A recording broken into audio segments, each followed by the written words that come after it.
अस्सलाम वालेकुम viewers, I hope so you are all fine. आज हम करने जा रहे हैं एक्सरसाइज 1.6 का क्वेश्चन नंबर 5। पहले हम क्वेश्चन नंबर 5 को देख लेते हैं। One acute angle of a right triangle is 12 more than twice the other acute angle, find the acute angle of the right triangle. पहले हमें ये देखें, यहाँ पे राइट ट्रायंगल कहा गया है, तो हम यहाँ पे सबसे पहले राइट ट्रायंगल बना लेते हैं। इसमें हमें पता है कि जो राइट ट्रायंगल में हमारे पास ये जो होता है वो 90 डिग्री का एंगल होता है, और यहाँ पे ये और ये हमारे पास अननोन हमारे पास एंगल्स हैं। तो हम इसको एक्स का नाम दे देते हैं, इसको वाई का नाम दे देते हैं। तो हमें पता है कि एक हमारे पास टोटल हमारे पास ट्रायंगल का जो हमारे पास सम होता है वो 180 के इक्वल होता है, और अगर ये हमारे पास 90 है तो इन दोनों का सम करने से हमारे पास आंसर 90 के इक्वल आता है। अब हम लेट कर लेते हैं कि one acute angle equal to y and other acute angle equal to x. यहाँ पे ये देखें, दो हमने लेट कर लिए थे। एक हमें पता है, ये हमें पता है कि ये हमारे पास 90 का एंगल होता है, और ये हमने लेट कर लिए हैं कि one acute angle equal to y है and other acute angle equal to x है। अब देखें यहाँ पे क्वेश्चन में, one acute angle of a right triangle is 12 more than twice the other acute angle. दो एंगल थे, ये हमने लेट कर लिए हैं यहाँ पे। अब देखें, according to the condition of the question हमें पहले दिया था कि one acute angle of the right triangle. तो वन एक्यूट एंगल हमारे पास क्या था, वाई इक्वल टू, इसका मतलब ये देखें राइट ट्रायंगल इज, इसका मतलब इक्वल हो गया is more than 12 more then. तो 12 मोर का मतलब होता है 12, मोर देन का मतलब होता है प्लस। तो यहाँ पे आ जाएगा ये y equal two plus 12। Next देखते हैं, मोर than twice the other acute angle. Twice का मतलब होता है 2 और अदर एक्यूट एंगल का मतलब हो गया x। एक हमारे पास y था, वन एक्यूट एंगल y, इसका मतलब इक्वल 12, मोर देन का मतलब प्लस हो गया, और यहाँ पे हो गया ट्विस का मतलब 2 and other acute angle y। तो ये देखें हमारे पास आ गया, ये कांस्टेंट टर्म को इक्वल के उस साइड पे ले जाए और वेरिएबल टर्म को इस साइड पे ले आए, तो हमारे पास हो जाएगा 2x माइनस वाई। यहाँ पे ये देखें पॉजिटिव थी, माइनस में चेंज हो जाएगी, तो ये 12 पॉजिटिव में है तो उधर जाके नेगेटिव में चेंज हो जाएगा। तो ये आ जाएगा 2x minus y equal to minus 12। और हम इसको इस तरह से भी लिख सकते हैं, इसको इधर लिख लें, इसको इधर, इससे कोई फ़र्क नहीं पड़ता। तो हम लिख लेंगे 2x minus y equal to minus 12। तो ये हमारे पास इक्वेशन 1 आ जाएगी। नेक्स्ट देखें, हमें पता होता है कि राइट ट्रायंगल में हमारे पास ये जो होता है ये 90 डिग्री होता है, तो इसके इन दोनों साइड का, इन दोनों एंगल्स का सम करने से इक्वल टू 90 डिग्री का आता है। तो इन दोनों का हम सम कर लेंगे, x plus y equal to 90 degree. तो ये तो हमारे पास सेकंड इक्वेशन आ जाएगी। तो ये देखिए हमारे पास दो इक्वेशन आ गए हैं। अब इनको हमने मैट्रिसेस फॉर्म में लिखना है, तो मैट्रिसेस फॉर्म में हम इसको लिख लेंगे। इनके x और y के हमने सबसे पहले कोएफिशिएंट लिखने होते हैं।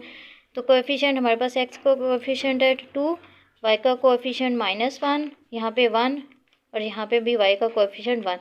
जहाँ पे हमारे पास कुछ भी नहीं होता वहाँ पे हमारे पास 1 होता है। हमारे पास वेरिएबल्स हैं x and y equal to ये हमारे पास कांस्टेंट टर्म्स हैं -12 एंड 90। अब इन्होंने दो मेथड यहाँ पे बताए हैं, एक इन्वर्जन मेथड और एक क्रैमर रूल। तो सबसे पहले हम इन्वर्जन मेथड से इसको सॉल्व करते हैं। हम लेट कर लेंगे, इसको a का नाम दे दें, इसको x का, इसको b का नाम। तो ये हमारे पास आ जाएगा ax इक्वल टू b। तो हमें x की वैल्यूज़ फाइंड आउट करनी है। x इधर ही रहने दें, a को इस साइड पे ले जाएं तो a इन्वर्स b हो जाएगा। तो आप जानते हैं कि a इन्वर्स का हमारे पास फार्मूला होता है adjoint of a divided by a determinant.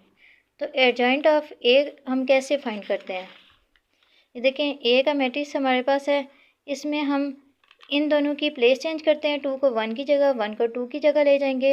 इन दो डायगोनल वैल्यूज़ के हम साइन चेंज कर देंगे, इसको नेगेटिव बना देंगे, इसको पॉजिटिव। हमने साइन चेंज करने होते हैं। ये देखें हमने एडजॉइंट ऑफ a कर लिया, उसके बाद a डिटर्मिनेंट फाइंड करना है। तो a डिटर्मिनेंट में हम क्या करते हैं, इन डायगोनल वैल्यूज़ को मल्टीप्लाई करते हैं। 2 को 1 के साथ करेंगे, -1 को -1 के साथ। 2 1 time 2, minus minus plus 1 1 time 1, तो इक्वल 2 + 1 3 आ जाएगा। तो a इन्वर्स का हम लिखेंगे, एडजॉइंट ऑफ a की वैल्यू लिखेंगे, डिटर्मिनेंट a की हमारे पास आई है 3। तो अब इस 3 को हम इन सब पे डिवाइड कर देंगे, 1/3, 1/3, -1/3, 2/3। तो ये हमारे पास आ जाएगा ये अब हमने ए इन्वर्स एंड बी को एक्स की वैल्यूज़ फाइंड आउट करने के लिए हमने क्या करना है, ए इन्वर्स को बी से मल्टीप्लाई करना है। तो ए इन्वर्स की वैल्यूज़ लिखेंगे और बी का हमने मैट्रिक्स लिखना है। तो इनको मल्टीप्लाई कर लेते हैं। 1/3 को -12 से, 1/3 को 90 से, -1/3 को -12 से, यहाँ पे -1/3 को -12 से एंड 2/3 को 90 से। तो यहाँ पे हम कैंसिल कर लेंगे। देखें 3 1 टाइम 3, 3 4 टाइम 12 होता है, 3 1 टाइम 3, 3 3 टाइम 9 होता है और 0 एज इट इज़ आ जाएगा। 3 1 टाइम 3, 3 4 टाइम 12, 3 1 टाइम 3, देखें 3 3 टाइम 9 तो 0 7 आ जाएगा यहाँ पे। तो यहाँ पे हमारे पास बचेगा minus plus minus minus 4 1 time 4, तो यहाँ पे आ जाएगा 30 1 टाइम 30, माइनस माइनस प्लस हो जाएगा तो 4 1 टाइम 4 आ जाएगा। तो यहाँ पे प्लस 32 टाइम 60 हो जाता है। ये देखें -4 + 30, 4 + 60, तो 30 - 4 हमारे पास 26 आ जाएगा, 60 + 4 64 आ जाएगा। तो ये हमें आगे हमारे पास वैल्यूज़ आ गई हैं एक्स की और वाई की। एक्स की हमारे पास 26 डिग्री है एंड वाई की हमारे पास 64 डिग्री है। नेक्स्ट हम क्रैमर रूल अप्लाई करते हैं इस पर। क्रैमर रूल के लिए हमें 3 मैट्रिसेस चाहिए होती हैं कि ए एक्स ए वाई। ये तो हमें पता है कि पीछे हमने फाइंड आउट की थी ये। तो यहाँ पे ये देखें, अब ए एक्स में हम क्या करते हैं, ए एक्स में हम क्या करते हैं कि ए एक्स की जो वैल्यूज़ होती हैं उनकी जगह ये हम कांस्टेंट टर्म्स लिख देंगे और वाई की एज इट इज़ लिख देंगे। यहाँ पे ये देखें मैंने किया, ये ए एक्स की वैल्यूज़ की जगह हमने ये बी का मैट्रिक्स लिख दिए, कांस्टेंट टर्म्स लिख दिए हैं और वाई की वैल्यूज़ एज इट इज़। ए वाई में हम क्या करेंगे, वाई की जगह, वाई की वैल्यूज़ की जगह हम यहाँ पे कांस्टेंट टर्म्स लिख देंगे -12 और 90 और एक्स की वैल्यू एज इट इज़ आ जाएंगी।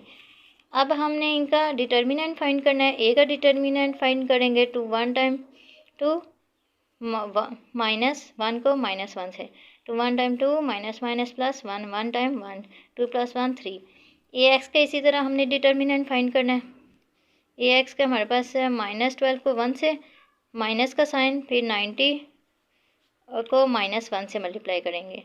हमें पता है कि यहाँ पे मिड में माइनस का साइन लगता है। -12 1 time 12, minus minus plus 90 1 time 90, तो 90 - 12 करने से 78 आता है। ये वाई इसी तरह से करेंगे तो 2 को 90 से मल्टीप्लाई करेंगे, साइन माइनस का आएगा मिड में, 1 को -12 से, तो 92 टाइम 180 होता है, माइनस माइनस प्लस 12 1 टाइम 12, तो 180 + 12 हमारे पास आ जाएगा 192। तो क्रैमर रूल में एक्स एंड वाई की वैल्यूज़ फाइंड आउट करने के लिए हमारे पास फार्मूला होता है ए एक्स का determinant divided by a determinant, तो इक्वल ए एक्स की हमारे पास वैल्यू आई थी 78, उसको ए डिटर्मिनेंट से हम डिवाइड करेंगे तो 3 आई है, इक्वल टू 3 से डिवाइड करें तो 26 आ जाएगा। इसी तरह हम वाई की वैल्यू फाइंड आउट करने के लिए लिखेंगे a y determinant divided by a determinant, तो इक्वल ए वाई डिटर्मिनेंट की वैल्यू हमारे पास आई थी 192, तो डिवाइड करेंगे ए डिटर्मिनेंट से, ए डिटर्मिनेंट की वैल्यू आई थी 3 से डिवाइड करेंगे तो आ जाएगा 64। देखिए वैल्यूज़ दोनों की सेम है। इसमें इन्वर्जन मेथड में भी हमारे पास एक्स की वैल्यू 26 एंड 64 आई थी, इसमें भी हमें 26 एंड 64 आई है। तो वैल्यूज़ हमेशा एक्स एंड वाई की सेम आती हैं, जस्ट मेथड चेंज होता है। अगर आपको लगता है कि आपने मेरी वीडियो से कुछ सीखा है तो आप मेरी वीडियो को लाइक एंड सब्सक्राइब करें ताकि मेरी आने वाली हर वीडियो आपको शो हो सके। Thanks for watching. अल्लाह हाफिज़।